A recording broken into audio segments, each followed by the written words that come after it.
Entonces es increíble cómo la paz envuelve mucho estas fechas, pero también cómo hemos definido como sociedad y como iglesia el término de paz. Y creo que hay muchas cosas que incluso ya están infiltrados en el postmodernismo acerca de la paz. Y hay definiciones raras, hay definiciones muy personales acerca de la paz, pero ¿qué piensa Dios de la paz? ¿Qué es la paz, David? Ya.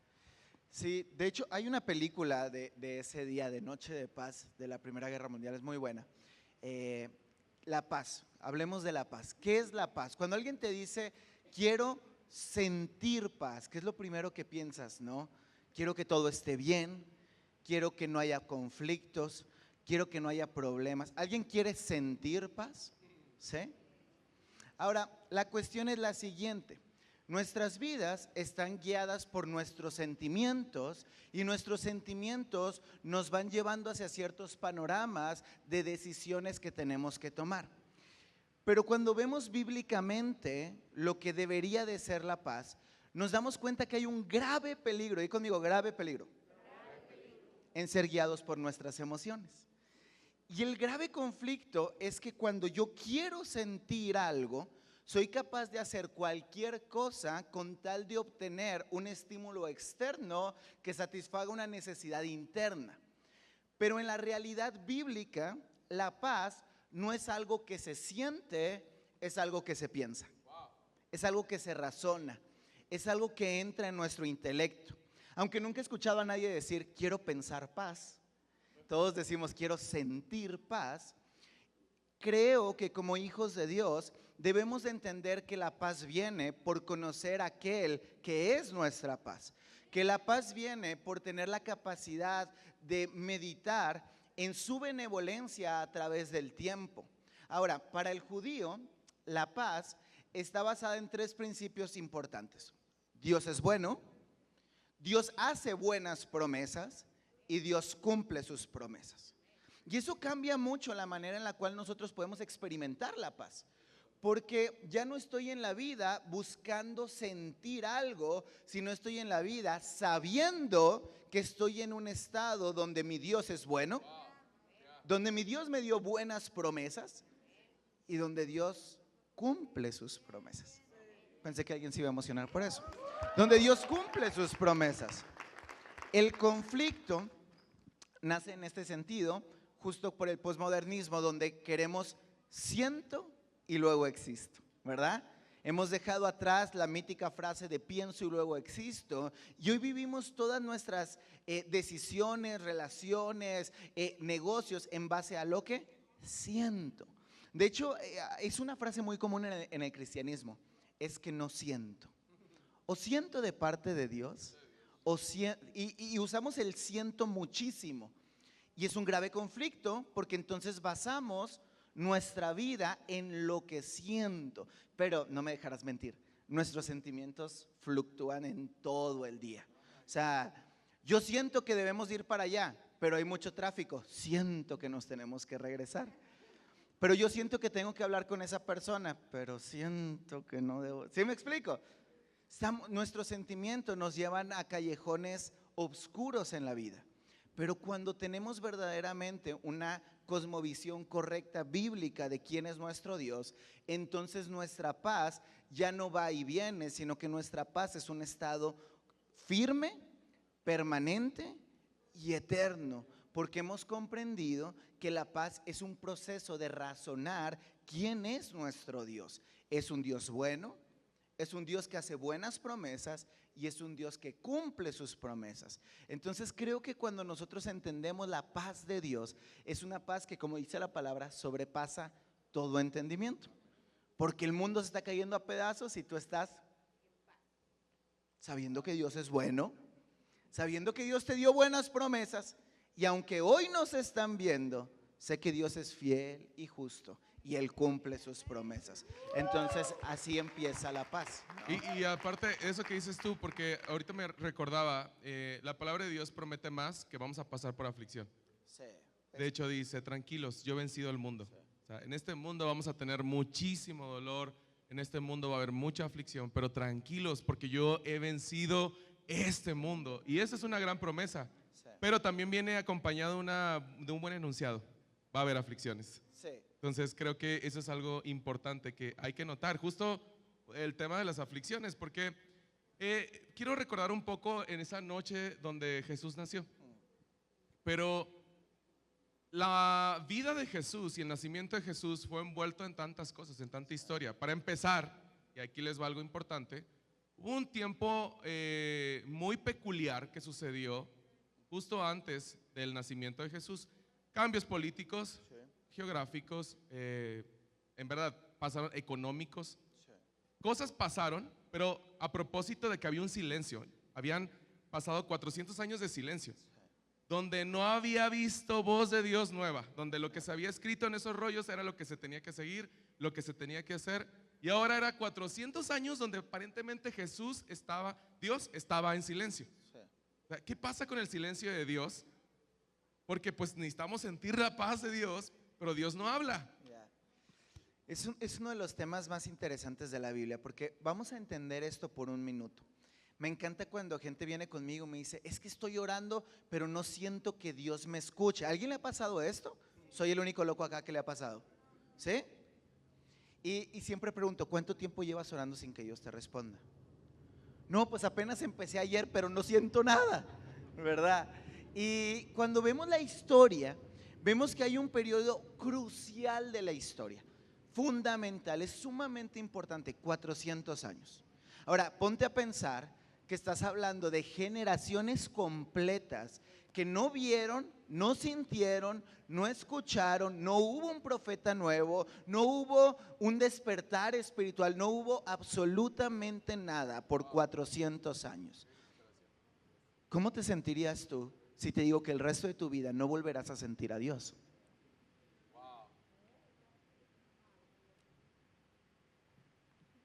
Ahora, no solo estaba pasando eso, sino que había opresión del Imperio Romano. O sea, el pueblo de Israel no solo estaba en una crisis porque no estaba sintiendo fuerza en su espiritualidad, sino que el Imperio Romano los estaba oprimiendo. Nosotros no tenemos ni idea, porque sin importar los buenos o malos gobiernos que hayamos tenido en México, nunca hemos vivido verdaderamente una opresión de un imperio. O sea, donde verdaderamente nuestros derechos son transgredidos, donde tenemos miedo, donde nos pueden matar si no pagamos impuestos.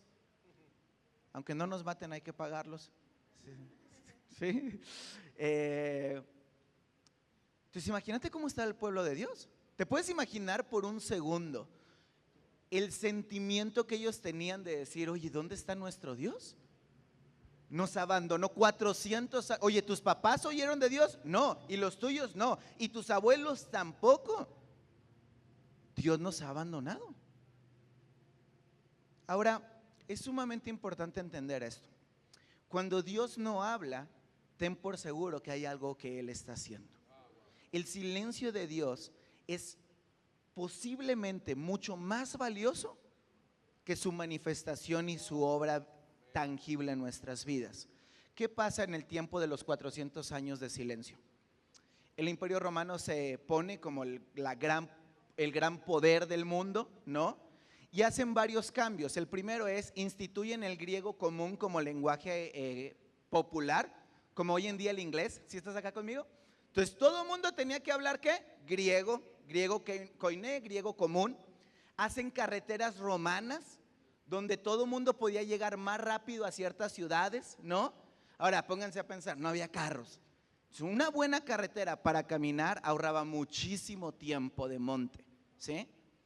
Y obviamente la guardia romana cuidaba los caminos romanos y entonces sí había aparente paz para ir de una ciudad a otra.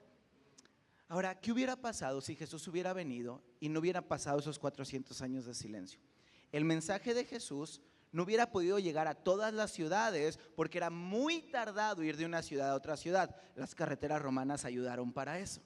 ¿Qué hubiera pasado si no se hubiera instituido el griego como lenguaje común?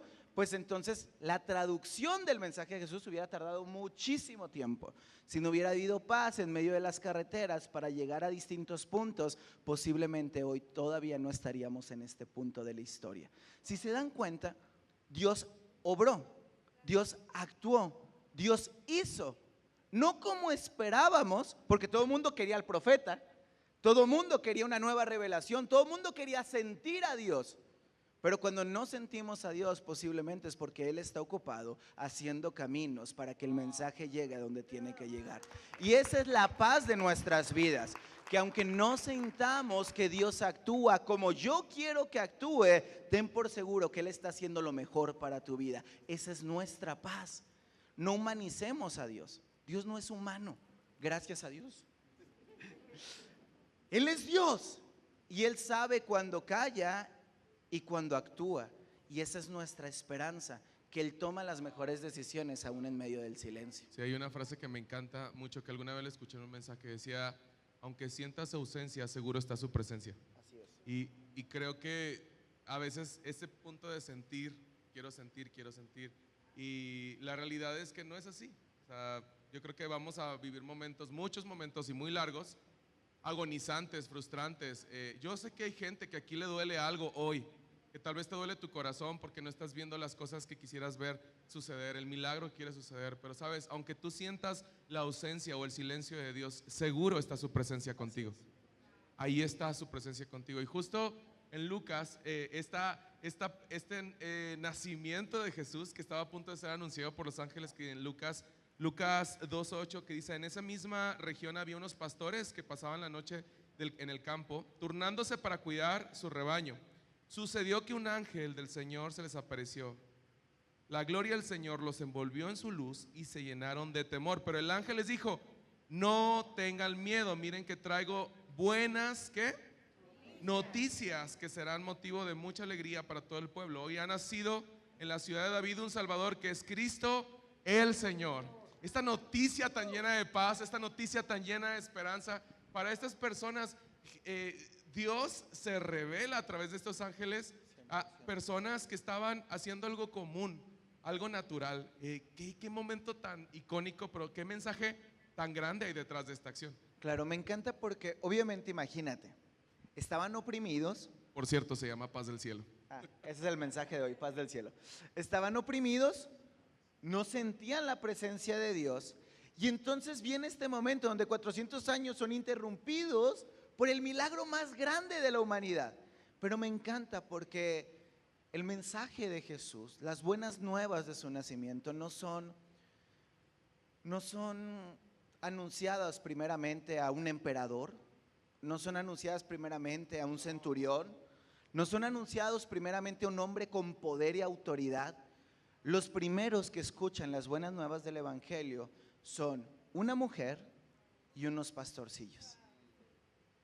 ¿Sí estás acá conmigo? El mensaje del Evangelio, la paz del Evangelio, está reservada para aquellos de noble corazón.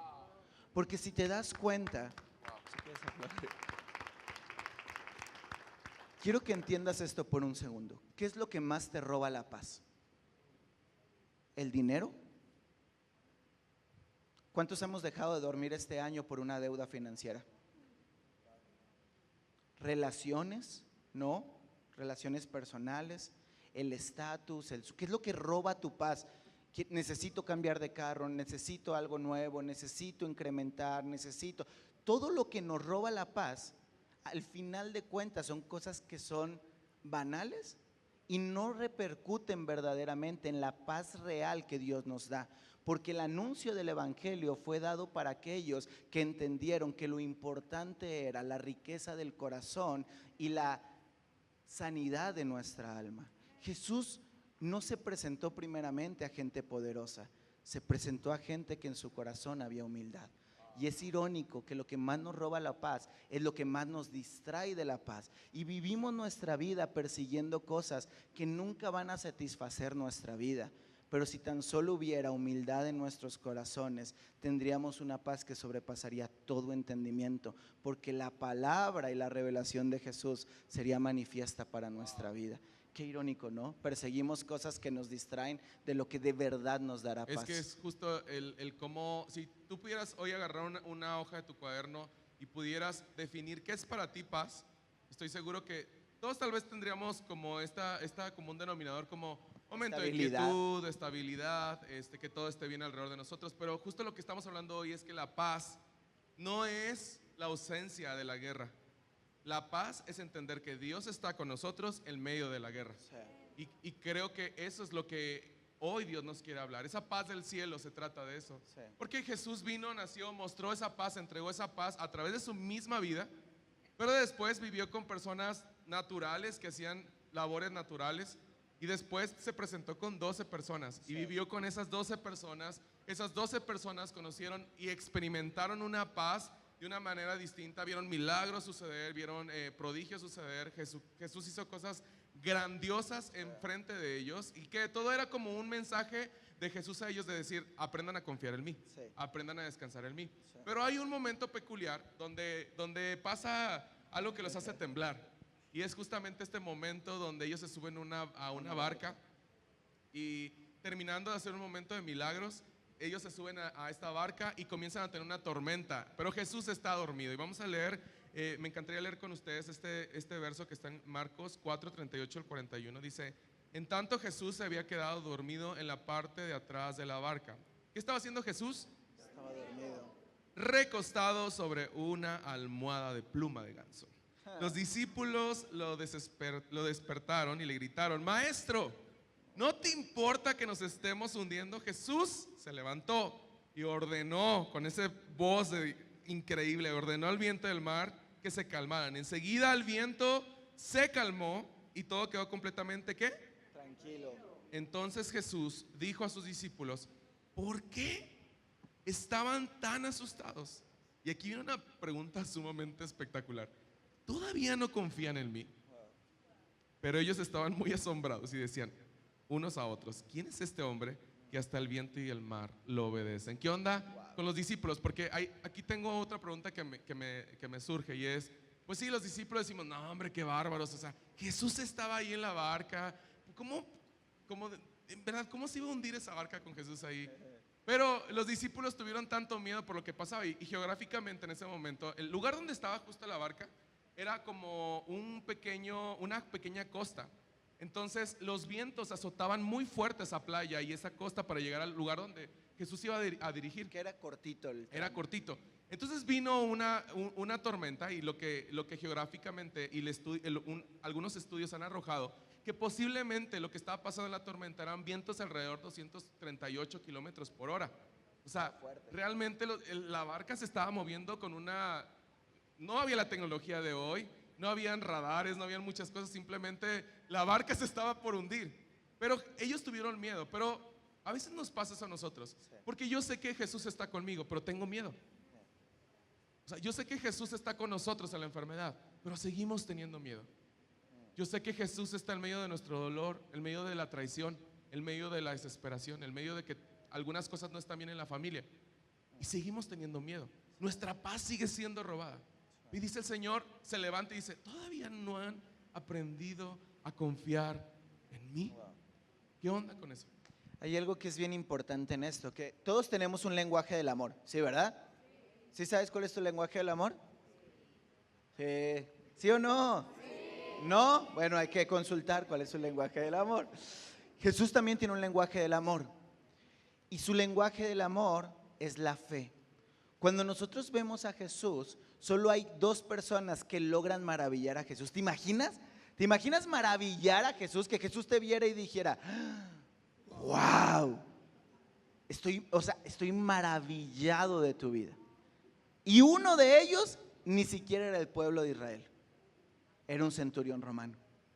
Y lo que maravilló a Jesús era la confianza que tenían en él. Nosotros demostramos el amor a nuestro Padre no por cuánto cantamos, sino por cuánto confiamos. ¿Estás acá conmigo? No por cuánto brincamos, sino por cuánta fe tenemos en lo que Él ha hecho en nuestras vidas. Ahora, los discípulos tenían esta imagen de humanizar a Dios. Obviamente estaban viendo a Jesús ahí y estaban pensando en su mente que si Jesús no estaba despierto, entonces naturalmente el poder no podía fluir. Jesús venía de alimentar a más de 5,000 personas. Si estás acá conmigo, habían visto su poder, habían visto sus milagros, habían visto milagros que Jesús se había hecho sin querer hacer esos milagros, como el de la mujer con flujo de sangre, ¿no? O sea, Jesús había mostrado la gloria del Padre a través de todo su ministerio, y aún así, en medio de la tormenta, los discípulos creían que si Jesús no estaba despierto, entonces no habría el poder suficiente para llegar al otro lado. Y creo que muchas veces nos pasa eso, que vamos hacia algún lugar, pero creemos que nuestro Jesús no es suficiente para llevarnos al propósito que Él nos ha marcado. Y a los discípulos se les olvidó que la instrucción de ir de un lado a otro había sido dada por Jesús. Y creo que muchas veces hemos perdido la fe en la palabra de Él. Y creemos que sus palabras son como las del hombre, banales, que no tienen peso, que no tienen validez. Pero lo que Jesús prometió, Él lo va a cumplir. Si Él prometió que llegaremos al otro lado, llegaremos al otro lado. Tormentas habrá, pero si Él está con nosotros, ten por seguro que llegaremos. No necesitamos que Jesús esté despierto, porque la paz que Jesús sentía en medio de la tormenta. Me encanta la pregunta: ¿no te importa que nos hundamos? Mi pregunta para ti es: ¿crees que a Jesús le importaba que se hundieran o no? No, porque Jesús sabía que quien sostenía ese barco era su Padre. Y Él sabía que Dios es tan bueno que jamás dejaría que una barca se hundiera cuando el Hijo de Dios va en la barca. No importa si son 200, 300, 400, 500 kilómetros por hora de vientos. El que sostiene esa barca es el Rey del universo, que creó los cielos y la tierra. Nos preocupa el dinero y nos roba la paz. Nuestro Dios es el dueño del oro y la plata. Nos preocupa nuestra salud. Por sus llagas hemos sido curadas. Tenemos que conocer a nuestro Padre para entender que la barca no la sostiene el agua. La barca la sostiene la palabra y la promesa de un Dios bueno, que sabe que llegaremos a nuestro destino, porque nos ama y nos amará por la eternidad. Esa es nuestra paz. Es nuestra increíble paz. Y vemos la historia. Jesús nace, entrega una paz, anuncia una paz, y luego en el ministerio con los discípulos suceden varias cosas. Entre eso lanza esta fuerte declaración: que no confían en mí, qué está pasando con ustedes. Pero llegó un momento donde Jesús muere en esa cruz, el Calvario, y resucita al tercer día. Pero nada de lo que les estoy diciendo, Dios lo había dicho a través de Jesucristo. Jesús lo dijo, Jesús lo habló con sus discípulos. Los discípulos, cuando pasaron las situaciones, no lo creyeron, no creían lo que estaban viendo. Jesús había muerto delante de sus ojos.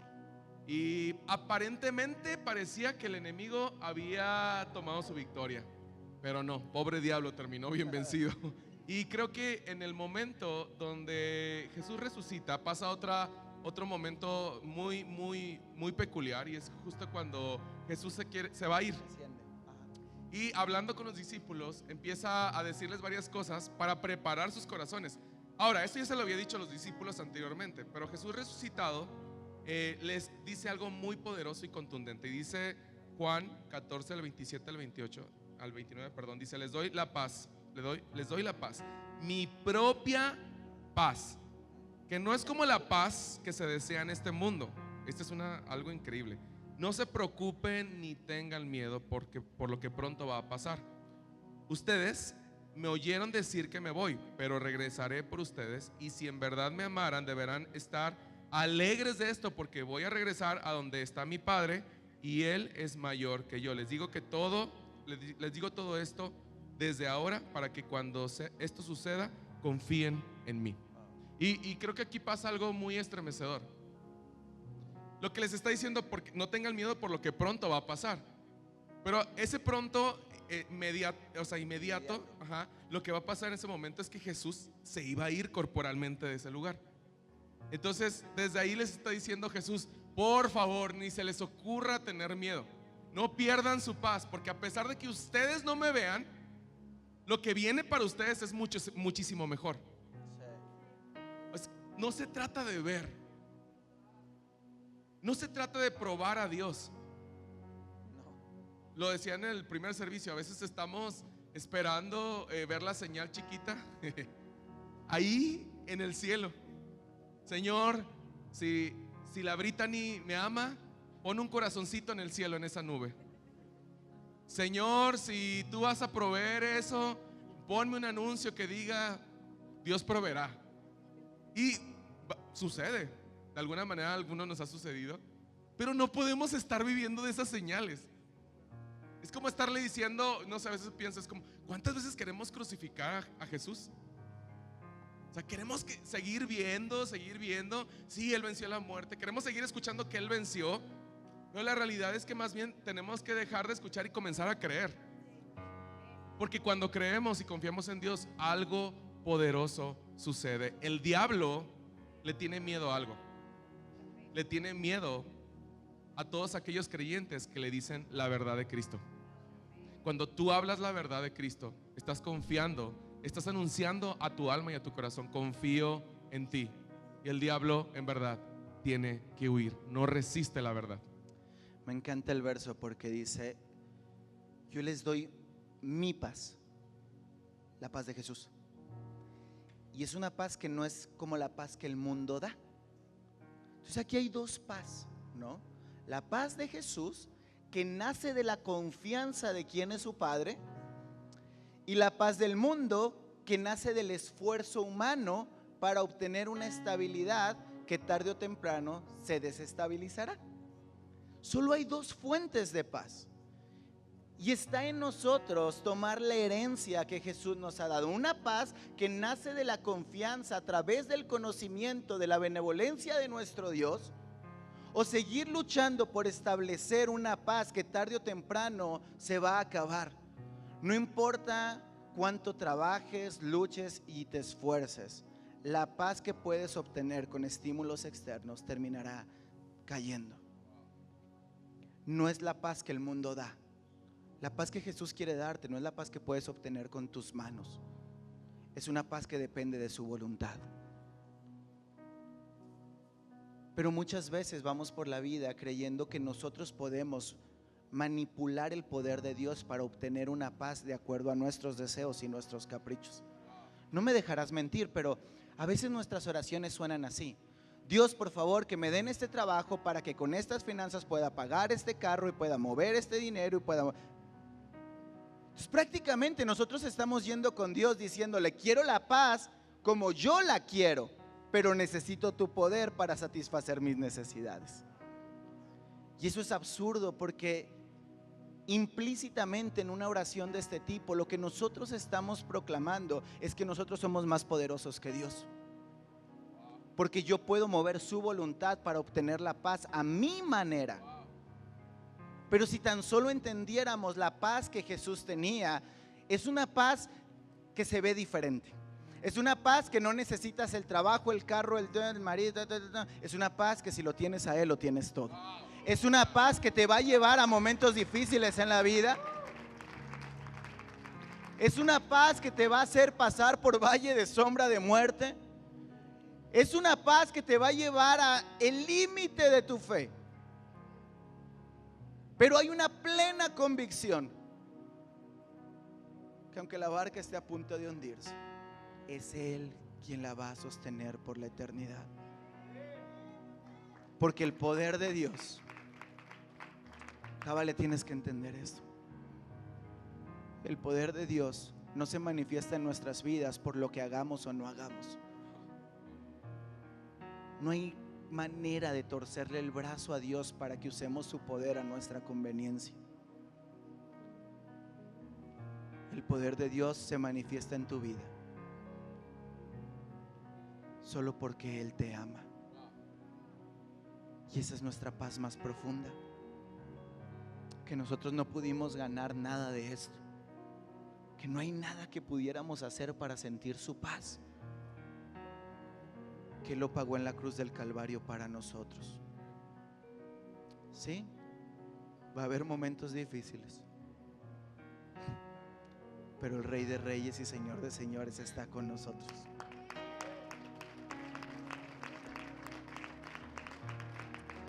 Dice la palabra de Dios que en Cristo habita corporalmente toda la plenitud de la deidad.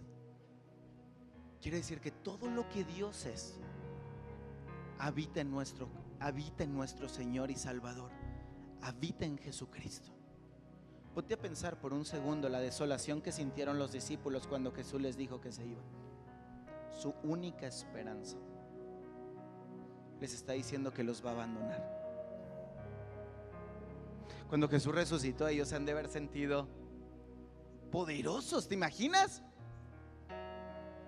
Yo me imagino en la mente, conociendo a Pedro, en la mente de Pedro diciendo: vamos con el emperador para que vea a nuestro Jesús resucitado.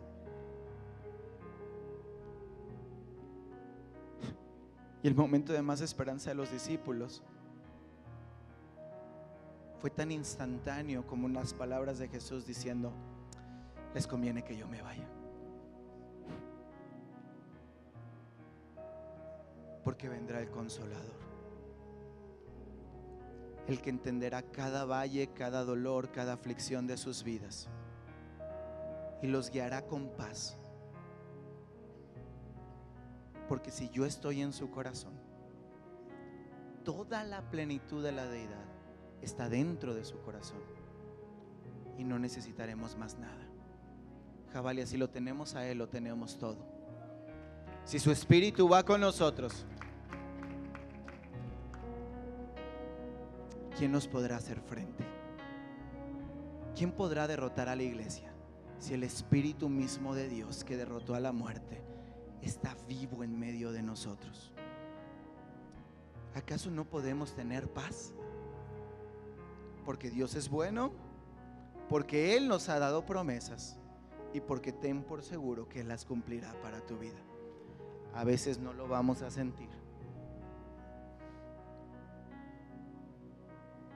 pero Él está con nosotros.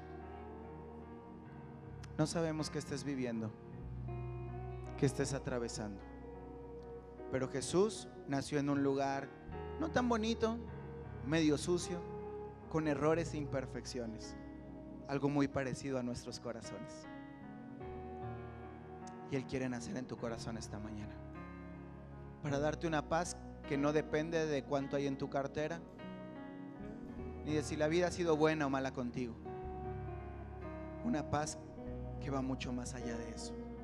Una paz que te permite verlo aún en medio de la oscuridad, porque su luz resplandece para aquellos que han decidido que Él nazca en nuestros corazones. Y esa es nuestra invitación para ti. Que este diciembre no sea un diciembre donde estemos afanados por comprar cosas. Que sea un diciembre donde podamos darle gracias a Dios, porque Él rescató nuestra alma de la muerte. Gracias por conectarte a Javalia Online. Suscríbete a nuestro canal y síguenos en nuestras redes sociales. Juntos conectamos generaciones con Dios que cambian el mundo.